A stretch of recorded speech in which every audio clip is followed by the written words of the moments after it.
क्या हाल है। हम लोग शुरू करने वाले हैं एक नया क्लास, टैक्सेशन का नया क्लास शुरू करने वाले हैं और ये पहला क्लास है। तो पहले क्लास से ही आप ध्यान से पूरा पढ़िएगा, तो पूरा क्लास में आपको मज़ा आएगा। और सारा क्वेश्चन हम लोग करेंगे, जो भी क्वेश्चन करेंगे वो इम्पोर्टेंट क्वेश्चन करेंगे और वो एग्ज़ाम में छपेगा। तुम सुन नहीं रहे हो राजा, वही एग्ज़ाम में आपके एग्ज़ाम में छपने वाला है। आप जब देखोगे एग्ज़ाम में क्वेश्चन बिल्कुल हूबहू छपेगा हमारे क्वेश्चन बैंक से। सर क्वेश्चन बैंक का पीडीएफ कहाँ मिलेगा? क्वेश्चन बैंक का पीडीएफ हमारा टेलीग्राम चैनल पर मिल जाएगा। अगर चाहो तो ले सकते हो, टेलीग्राम ज्वाइन हो जाना और व्हाट्सअप चैनल पर भी ज्वाइन हो जाना ताकि वो जुड़ जाना।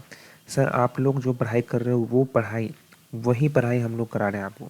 अगर आप लोग हमारे चैनल से नहीं जुड़ोगे, सब्सक्राइब नहीं करोगे, व्हाट्सअप चैनल पर नहीं जुड़ोगे, टेलीग्राम चैनल पर ज्वाइन नहीं करोगे जहाँ पर आपको पीडीएफ मिलता है, व्हाट्सअप चैनल पर क्विक अपडेट मिलता है, नहीं जुड़ोगे, कल को कुछ भी आपके साथ 19-20 होता है एग्जाम में, पढ़ाई में दिक्कतें होती हैं, साथ हम लोग देंगे, बाहर से कोई नहीं आएगा।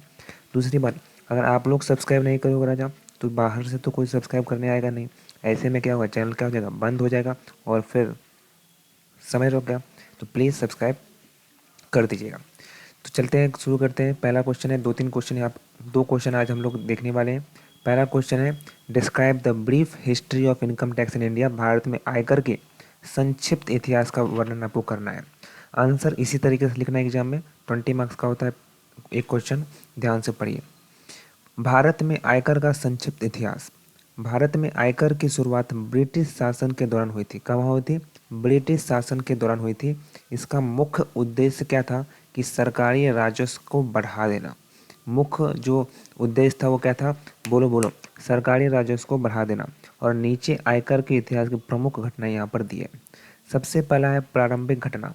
प्रारंभिक काल जो है वो 1860 से लेकर 1886 तक हुआ था, जहां भारत में पहली बार आयकर की शुरुआत 1807 में 60 में ब्रिटिश गवर्नमेंट ने की थी, है ना। The British government started income tax on 1860। Okay, इसे तत्कालीन वाइसराय लॉर्ड कैनिंग ने भारतीय विद्रोह के मतलब 1857 के बाद हुए वित्तीय संकट से निपटने के लिए लागू किया था। तो जो भारत में जो वित्तीय संकट आई थी उसके निपटने के लिए क्या किया गया था? आयकर लाया गया था। इस कानून के तहत 500 रुपये से अधिक जो वार्षिक आय वाले लोग कमाते थे उनको उन पर कर लगता था। कर मतलब टैक्स लगता। सर औपनिवेशिक काल, तो औपनिवेशिक काल में 1886 से 1947 तक चला। 1886 में भारत में पहला संगठित आयकर कानून बनाया गया जिसे इनकम टैक्स एक्ट 1886 कहा गया। 1918 और 1922 में आयकर अधिनियम में संशोधन किए गए, जिनमें 1922 का अधिनियम अधिक संगठित और विस्तृत था। उसके बाद इस अवधि में आयकर संग्रह के लिए अलग अलग जो विभाग की स्थापना भी की गई।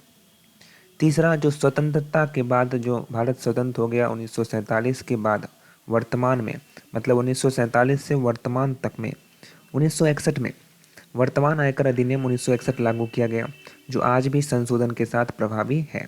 तो अभी जो हम लोग पढ़ते हैं इनकम टैक्स 1961 पढ़ते हैं, इनकम टैक्स एक्ट 1961, तो वही वाला अभी तक चलता है। 1986 में कर सुधारों की शुरुआत हुई और कर स्लैब भी लाया गया। जैसे कि अभी स्लैब बहुत सारा आया था, स्लैब आया है न्यू टैक्स रिजीम में। जैसे ओल्ड टैक्स रिजीम की बात की जाए तो है ना, 0 से 2.5 लाख, 0 से 2.5 लाख, है ना, 0%, 2.5 लाख से 5 लाख, 5%, 5 लाख से 10 लाख, 20%, मोर देन 10 लाख, 30%। तो यहाँ पर ये वाला था न्यू स्लैब रेट में 3 लाख तक 0% है, फिर 3 लाख से 6 लाख 5%, 6 लाख से 9 लाख 10%। इस तरीके से ये स्लैब रेट होता है, इसको कहते हैं स्लैब रेट। तथा कर प्रावधानों को सरल बनाया गया। ठीक है सर। 1991 आर्थिक उदारीकरण के बाद प्रत्यक्ष करों में व्यापक सुधार। जो ग्लोबलाइजेशन आया था उसमें करों में कुछ व्यापक सुधार किया गया। अब 2017 की बात करते हैं, उसमें जीएसटी भी लागू किया गया। यह भी एक अप्रत्यक्ष कर प्रणाली में है, इसको इनडायरेक्ट टैक्स कहते हैं, जो सामान पे लगता है, सेवा पर लगता है। उसके बाद 2020 में सरकार ने नया वैकल्पिक कर ढांचा पेश किया, जिसमें करदाताओं को रियायती दरों पर कर भुगतान का विकल्प दिया गया था, जो मैंने बताया अभी कि 2.5 लाख तक नील रहेगा ओल्ड टैक्स रिजीम में, न्यू टैक्स रिजीम में 3 लाख तक नील रहता है। अब तो सर 12 लाख तक कोई टैक्स नहीं देना होता है न्यू टैक्स रिजीम में। तो ये सारे चीज़ बदलाव आते गए। यही था हमारा अब इंग्लिश में a brief history of income tax in India. A history of income tax in India date back to the British era. ये जो ब्रिटिश के समय से हमारा इनकम टैक्स लिया जाता है।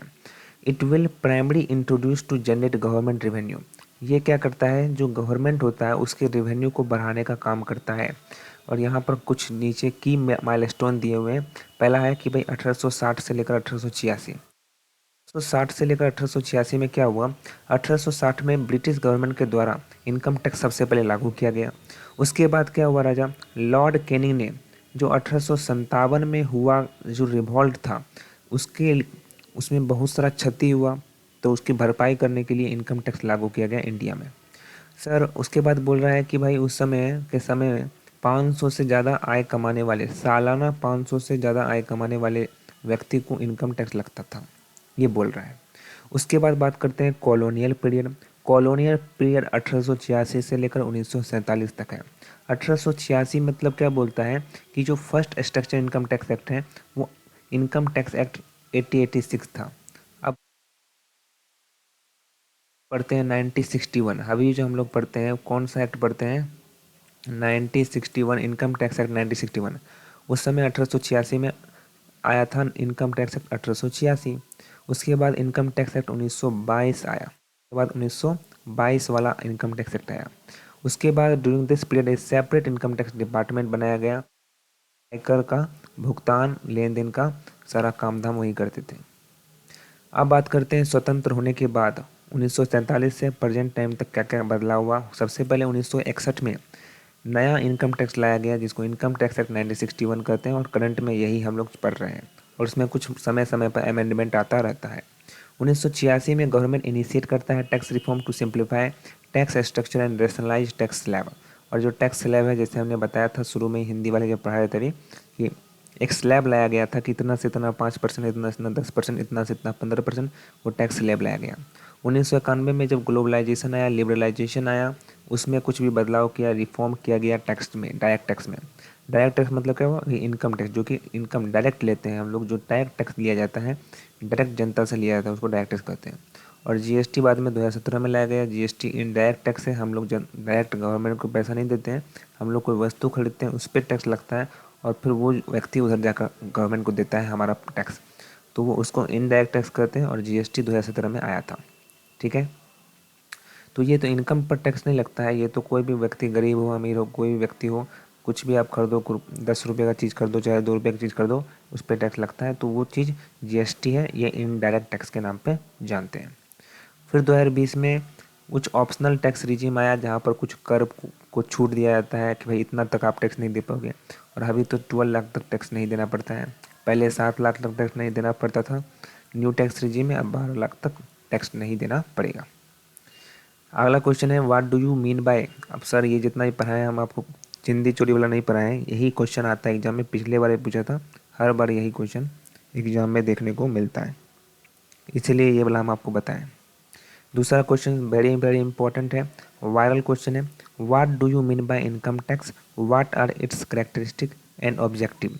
आयकर से आप क्या समझते हैं, आयकर मतलब आय मतलब इनकम टैक्स, आयकर से आप क्या समझते हो, इसकी विशेषता एवं उद्देश्य का बताना है। तो विशेषता बताना है, उद्देश्य भी बताना है। आयकर क्या है, आयकर एक प्रत्यक्ष कर है, एक डायरेक्ट टैक्स है, जो सरकार द्वारा व्यक्तियों, कंपनियों, संसाधनों, संस्थानों की आय पर लगता है, कि जो वो इनकम कमाते हैं उस पर कर लगते हैं, टैक्स लगता है, उसको हम लोग क्या कहते हैं, इनकम टैक्स कहते हैं।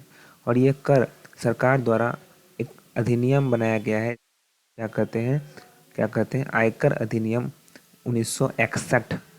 तो इनकम टैक्स एक्ट 1961 के अंतर्गत वसूला जाता है, तो वसूली होती है, समझ रहे हैं। यहाँ पर यह भी बोल रहा है वसूला जाता है, तो वही वसूली होती है। आयकर की विशेषता क्या है, आयकर की प्रमुख विशेषता निम्नलिखित है। सबसे पहला है प्रत्यक्ष कर, यह डायरेक्ट टैक्स होता है। यहाँ पर सीधा व्यक्ति या संस्था आय पर लगता जाता है। कर मतलब टैक्स लगता है और इसे स्वयं भुगतान करना पड़ता है उस व्यक्ति को, उस व्यक्तिनिष्ठ को। ठीक है, तो व्यक्तिगत रूप से यहाँ पर टैक्स लगता है, डायरेक्ट लगता है। दूसरा विनियमित कानून है, मतलब ये आयकर अधिनियम 1961 की गणना और वसूली की जाती है, इसके अनुसार की जाती है, तो एक कानून के। तीसरा विभिन्न कर स्लैब होता है, इसमें टैक्स स्लैब होता है। ऐसा नहीं कि जितना कमाओ 10%, नहीं, इतना से इतना 10%, इतना से इतना 15%, इतना से इतना 30%, तो एक टैक्स स्लैब होता है। ठीक है। चौथा वार्षिक आधार पर कराधान लगता है, हर साल हर महीना नहीं लगता है, हर साल लगता है, साल में एक बार। अप्रैल से जो मार्च होता है 31 मार्च तक आपने जो कमाया, 1 अप्रैल से लेकर 31 मार्च तक आपने जो कमाया उस पर कुल आय पर आपका टैक्स लगेगा, वो सरकार को दे देना। ठीक है। उसके बाद बात करते हैं स्रोत पर कर कटौती, तो टीडीएस भी कटता है इस पर, कि जो सरकार होती है वो सुनिश्चित करती है कि कुछ निश्चित स्रोतों से आप जो आय कमाते हैं पहले से ही उस पर कर काट लिया जाए, मतलब टैक्स काट लिया जाए, इसको हम लोग टीडीएस के नाम से जानते हैं। सैलरी वाले पर्सन का टीडीएस कटता है, TDS tax deducted at source. छूट रहते भी इसमें मिलती है, जैसे पीपीएफ में आपने पैसा लगाया, एलआईसी में प्रीमियम भरते हो तो वो पैसा पर टैक्स नहीं भरना पड़ता है। जैसे आप न्यू पेंशन स्कीम आ गया है, न्यू पेंशन स्कीम, अटल पेंशन योजना, इन सब में अगर आप पैसा लगाते हो तो इसमें आय के कर में छूट मिलता है, तो टैक्स पे छूट मिलता है इसमें। समझिए बात को। तो इस इनकम पे आपको टैक्स नहीं देना होता है। स्व आकलन और भुगतान, इसको करदाता को अपनी आय का स्व आकलन करना पड़ता है, खुद से आकलन करो और स्वयं भुगतान करना होता है, कोई करने नहीं आएगा। ठीक है। चलिए, आयकर का उद्देश्य क्या होता है? पहला कि सरकारी राजस्व में वृद्धि कमाना, खूब कमाना, रक्षा, शिक्षा और स्वास्थ्य में खूब तरक्की करना। दूसरा आर्थिक असमानता कम करना, जो आर्थिक असमानता है, मतलब बहुत लोग कमा रहे हैं, बहुत ज़्यादा कमाते हैं, तो भाई टैक्स भरो, है ना। तो अमीर हमेशा अमीर ही ना हो जाए, गरीब गरीब ही ना हो जाए, तो अमीर को ज़्यादा अमीर नहीं होने देते हैं, इसलिए उस पर टैक्स ले लेते हैं।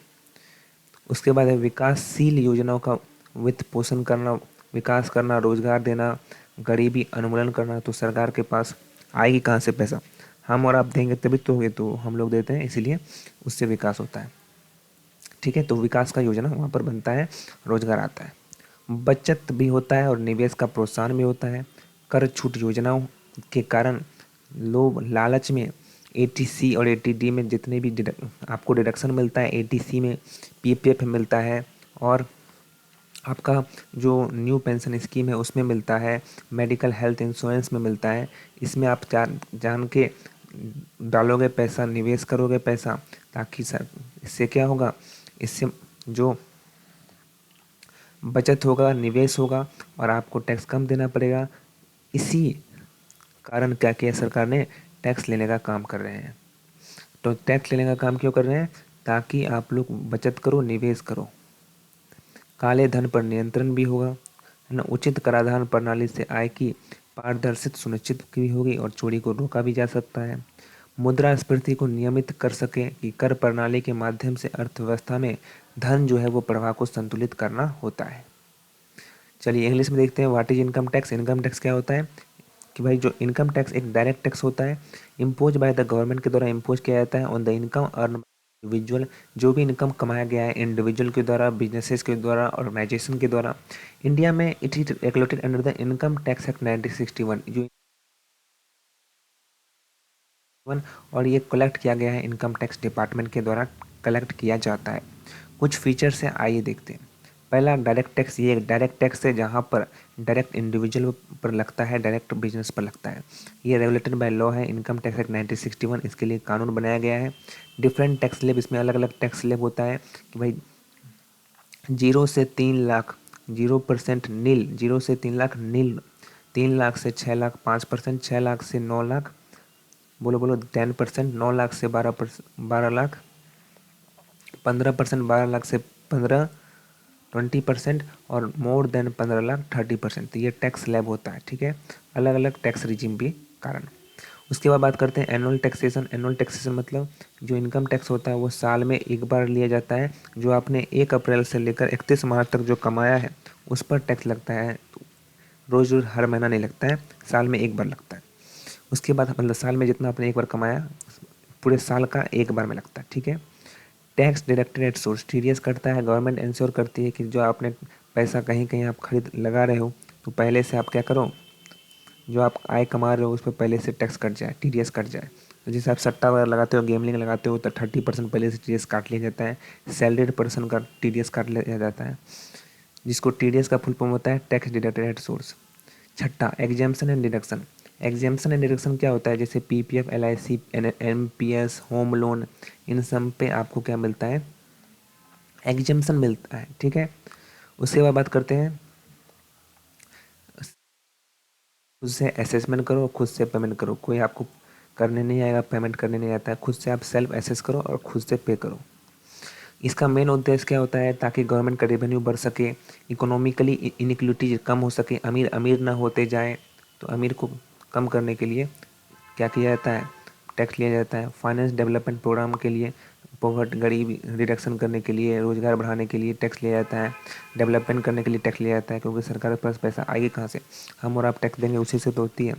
Encourage saving and investment, saving और इन्वेस्टमेंट बढ़ाएं, हम और आप सेविंग ज़्यादा करें, इन्वेस्टमेंट ज़्यादा करें, है ना। तो टैक्स बचाने के लालच में हम लोग इन्वेस्टमेंट करें, टैक्स बचाने के लालच में हम लोग सेविंग करें, तो ये उद्देश्य है। कंट्रोल ब्लैक मनी, कंट्रोल हो सके, और मैनेज इन्फ्लेशन, महंगाई को कम कर सके, मैनेज कर सके, कंट्रोल कर सके। तो ये था हमारा। नेक्स्ट वीडियो में नेक्स्ट क्लास से देखेंगे, अलग अलग पूरा लेक्चर देखेंगे, फुल प्ले लिस्ट यहाँ पर आपको मिल जाएगा, सारा क्लास देख लीजिएगा। क्वेश्चन बैंक जरूर ले लीजिएगा PDF फॉर्मेट में टेलीग्राम चैनल पर। Thank you so much.